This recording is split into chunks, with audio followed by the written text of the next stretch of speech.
కాంగ్రెస్ పార్టీకి సంబంధించినటువంటి ఒక ప్రతినిధి బృందం స్టేట్ ఎలక్షన్ కమిషన్ గారిని కలిసి ఒక రిప్రజెంటేషన్ ఇవ్వడం జరిగింది.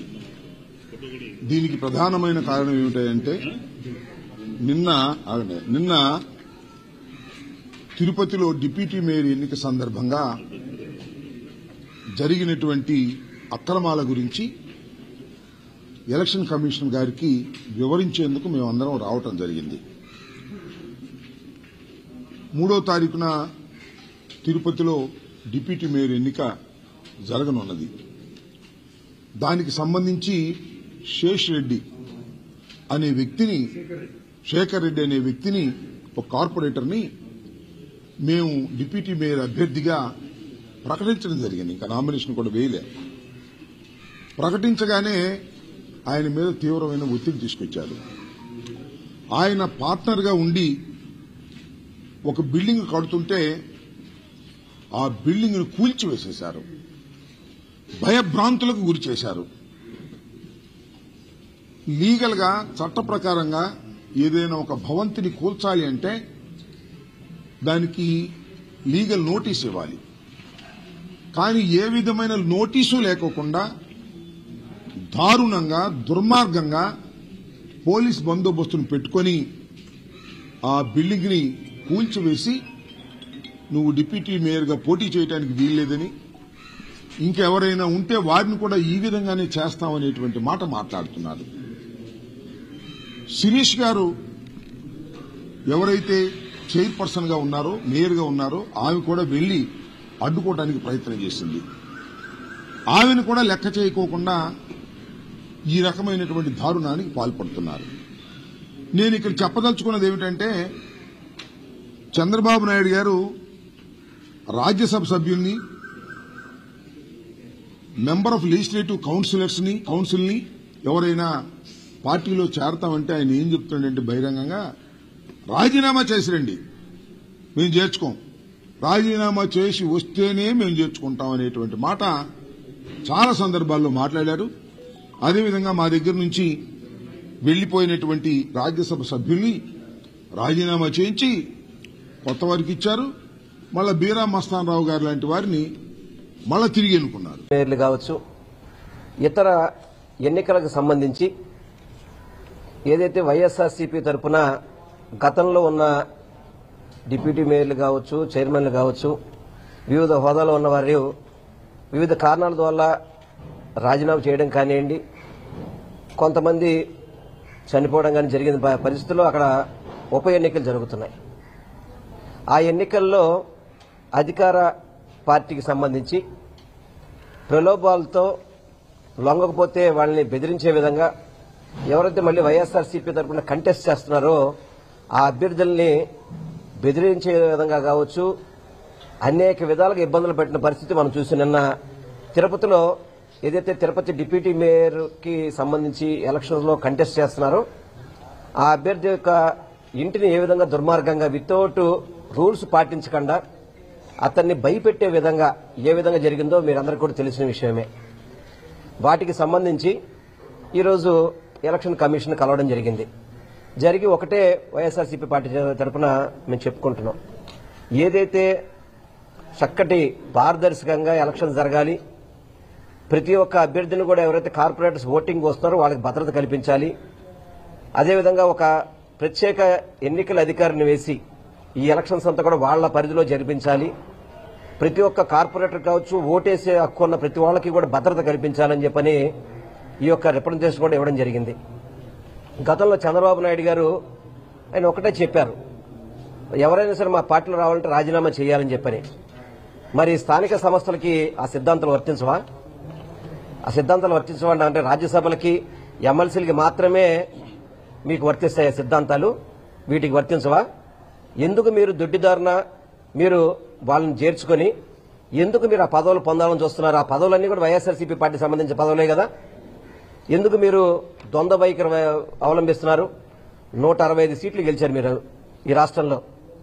అదే చెప్తారు, దాదాపు 93%, 92% స్ట్రైకింగ్ రేట్ అని చెప్పని మీరు ప్రతి ఎన్నికలో చెప్పుకుంటున్నారు కదా. ఎందుకు మరి ఈ ప్రలోభాలు చేసి ఎందుకు చేస్తారు మీరు అన్ని కూడా? ఇవన్నీ రాష్ట్ర ప్రజలు గమనిస్తున్నారు. ఎందుకంటే ఇంకా అధికార దాహం తీరలా వీళ్ళకి. ఇంకా అందరికీ నమస్కారం.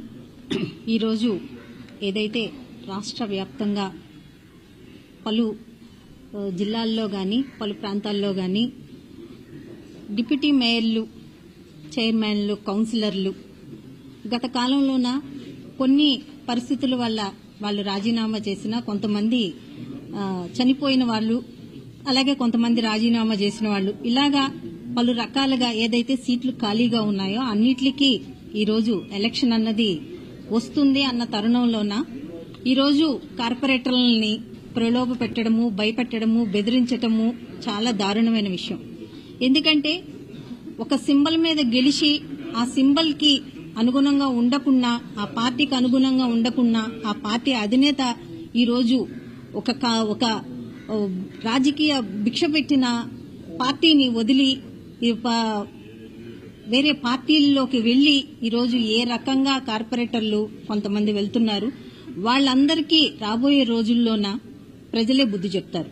కానీ ఉన్న కార్పొరేటర్లని ఈరోజు ప్రతిపక్షంలోన మేము ఉంటే ఈరోజు మమ్మల్ని పూర్తి స్థాయిలో స్థానిక సంస్థ ఎన్నికల్లోన 98% 2021లో మేము గెలవడం జరిగింది.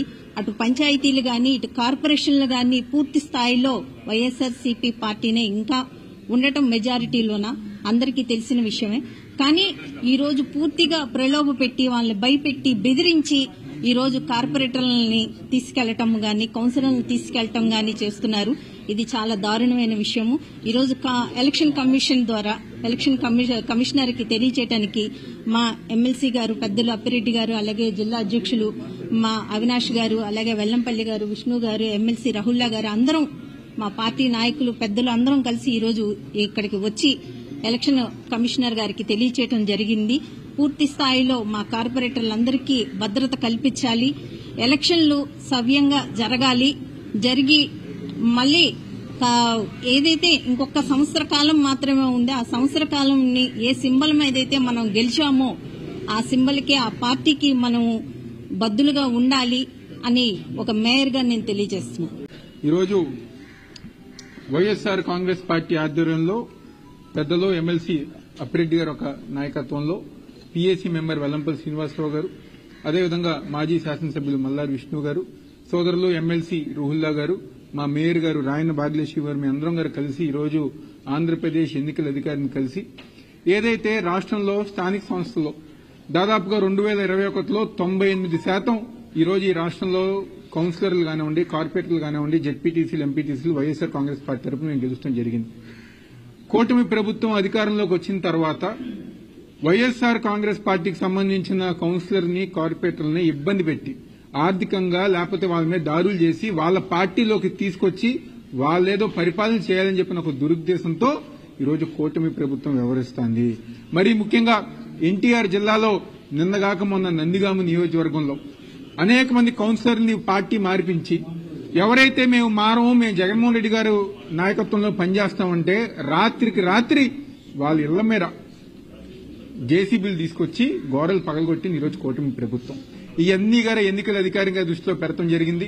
తప్పకుండా ఈ ఎన్నికలకి రాష్ట్రంలో ఒక ప్రత్యేకమైన అధికారి పార్టీలతో సంబంధం లేకుండా ఏ పార్టీలకి అనుకూలంగా ఉండకుండా నిజాయితీ కలిగిన ఒక ఎన్నికల అధికారిని ఈరోజు నియమించమని చెప్పని అధికారిని గారు కోరటం జరిగింది. తప్పకుండా వైఎస్ఆర్ కాంగ్రెస్ పార్టీ తరఫున ఈ రాష్ట్రంలో ఉన్న కార్పొరేటర్లకి, కౌన్సిలర్కి ఎక్కడైతే ఎన్నికలు జరుగుతున్నాయో వాళ్ళందరూ గారు మేము కోరుకునేది ఒకటే, జగన్మోహన్ రెడ్డి గారు ఒక నాయకత్వంలో మళ్లీ మనందరం గారు రాబోయే రోజుల్లో ముఖ్యమంత్రి అవటం ఖాయం. తప్పకుండా మనందరం గారు గట్టిగా బలోపేతంగా ముందుకెళ్లాలని సందర్భంగా చెప్తూ సెలవు తీసుకుంటున్నాం. ఎవ్వరు కూడా భయపడాల్సిన పని లేదు, కంగారు పడాల్సిన పని లేదు. నేరుగా గ్రామ సెక్రటేరియట్కి వెళ్ళి ఇప్పటికైనా కూడా ఎవరికైనా మిగిలిపోయి ఉంటే దయచేసి అప్లికేషన్ పెట్టుకోమని చెప్పి రేపు నెల దాకా టైం ఇస్తాను, రేపు నెల ఈ తేదీ దాకా టైం ఇస్తాము, మళ్ళైనా నెక్స్ట్ మంత్ అయినా ఇస్తానని చెప్పి మరొక్కసారి కూడా తెలియజేస్తా ఉన్నాను. ఈరోజు మన ప్రభుత్వం దాదాపుగా వచ్చి కరెక్ట్గా సంవత్సరం అవుతా ఉంది. గర్వంగా కూడా నేను చెప్పగలుగుతా, మన ప్రభుత్వం అధికారంలోకి వచ్చిన తర్వాత ఈ సంవత్సర కాలంలో పాదయాత్రలో నా 3648 కిలోమీటర్ల పాదయాత్రలో చెప్పిన ప్రతి మాటను కూడా దేవుడి దయతో మీ అందరి చల్లని దీవెనలతో మనస్ఫూర్తిగా చేయగలిగాను అని చెప్పి, దేవుడి దయతో చేయగలిగాను అని చెప్పి సగర్వంగా కూడా చెప్పగలుగుతున్నా.